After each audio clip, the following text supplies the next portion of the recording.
Hello everyone and welcome back to CarWale. I'm Bilal and this is the new generation Maruti Suzuki Celerio. Now we drove this second generation Celerio in November last year and we had some questions left unanswered that we thought we'd find an answer to once we have driven this car extensively. Now after almost a year we have had driven this car for quite some time now. So let's get down to it and tell you 5 reasons why you should buy this one and 2 reasons why you shouldn't.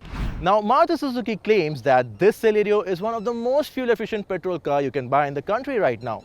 So obviously, we had to put it through our extensive fuel efficiency test. So do stick around to find out how well it did. And before we begin, here's a little reminder to like, share and subscribe to the CarWale channel. And if you like this video, do hit that like button as well and share it with your friends and family.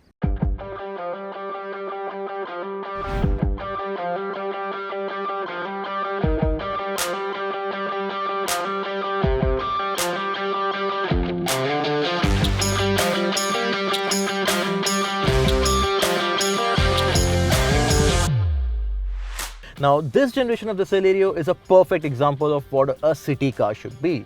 Thanks to its compact dimensions, great visibility all around, ease of driving, especially helped with this automatic gearbox, and light control makes it a very comfortable car to live with.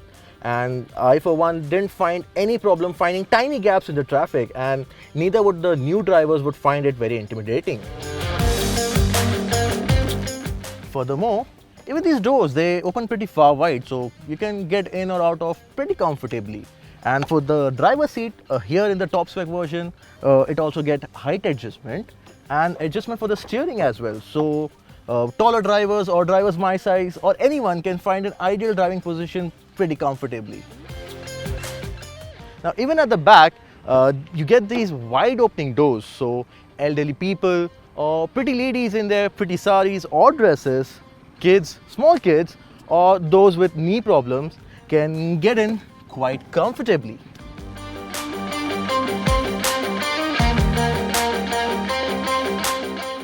And that brings us to the second positive of this Celerio. You see, this second generation Celerio, it moves to the hardtech platform, which means it has grown in dimension, and that definitely reflects on the space on the inside. So you get good amount of shoulder room here for 2, and if need be, 3 can also fit in just fine.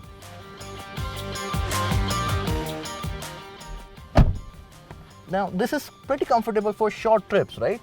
And you also get this tall roof, so headroom is not a problem at all. And the passengers here won't feel claustrophobic either, thanks to these large windows. Even in the front row, you have surprisingly good amount of space, especially from a small compact hatchback. So for example, if you're going on a long drive, you're not constantly rubbing your shoulders with your co-passenger, and that's pretty convenient, right? And speaking of convenience, you get 2 cup holders up front in terms of practicality. There's space to keep your phone, and even the door pads, they have space large enough to keep a 1-liter bottle each. And at the back, the boot space is just 15 liters short of say what you get in the Vitara Brezza.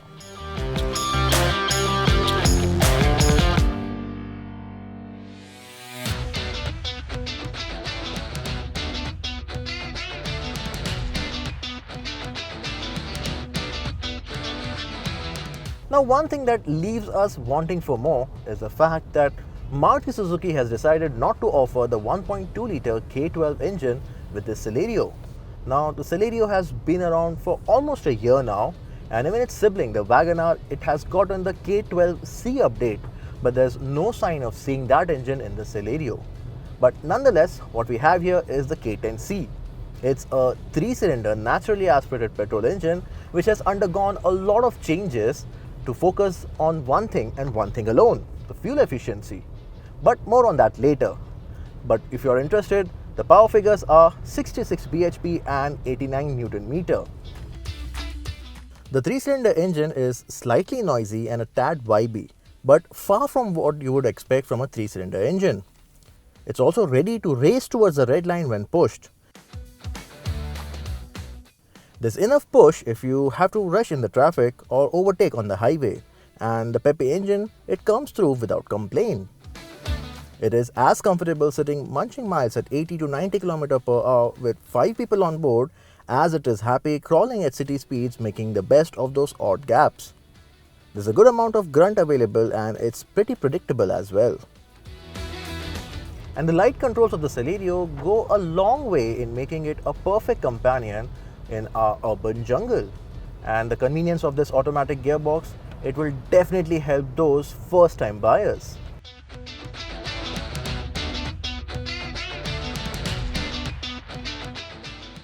And finally, we come to a point you all have been waiting for, the fuel efficiency of this K10C petrol engine. Compared to the older K10 engine, there's a reduction in the internal friction on this one. There are lighter components used all around, and the dual fuel injectors now offer better automation, which in turn helps return better fuel efficiency. Even the exhaust gases have better emission control, so the K10C is also BS6 Phase 2 compliant. Furthermore, it's helped by auto start-stop function as well, which works really well in the city. Now, Maruti Suzuki claims that this K10C is the most fuel efficiency engine you can buy right now. And depending on the variant or the gearbox, the claimed fuel efficiency of this K10C is around 26 km per liter. But we at CarWale won't be taking their word for it, so we have put this Celerio ZXi AMT through our rigorous CarWale fuel efficiency test.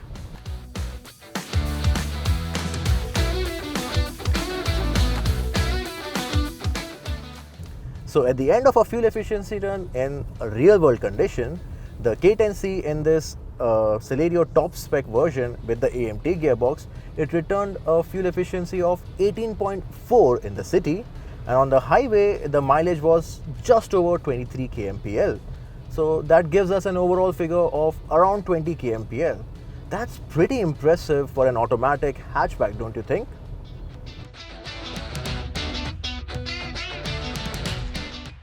So when we drove the Celerio last in November, there was no CNG option at that time.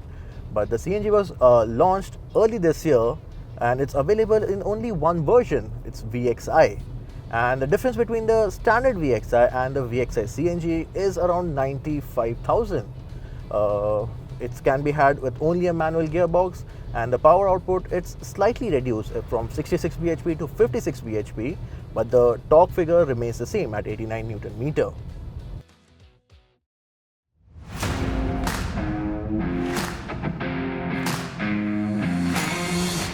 Compared to the first generation Celerio, this new gen Celerio has surely gotten more expensive. For example, this very version, the top spec ZXi Plus automatic, it's around 1,40,000 rupees more expensive than the equivalent top spec petrol automatic versions of the first gen Celerio.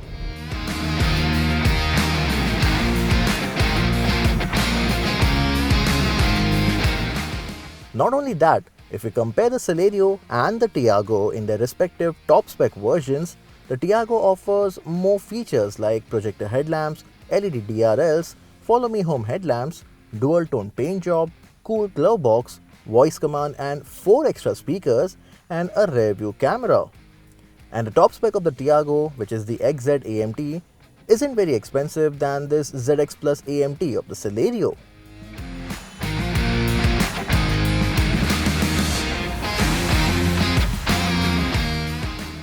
Now there's no denying the fact that the presence of this 2-pedal automatic brings a lot of convenience to your everyday driving, especially in our urban concrete jungles. The AMT tends to hold the first and second gear slightly longer than required. This makes the throttle response a bit erratic.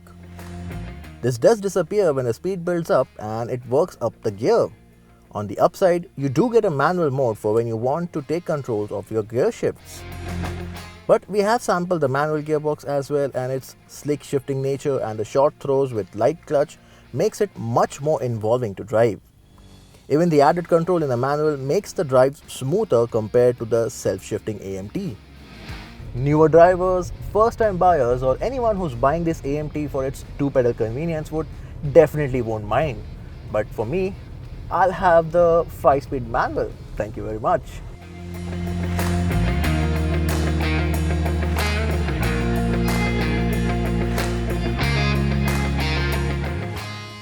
Now the competition for the Celerio in its space includes its very own sibling, the Maruti Suzuki WagonR and the Tata Tiago, apart from some versions of the Swift and the Nios as well. But what the Celerio has got going for itself is that it's a very convenient city car. It has got a very fuel efficient petrol engine. There's an option for CNG as well, and the convenience of an automatic. But would you buy the new gen Celerio? Do let us know in the comment section below. That's all from today. Until next time.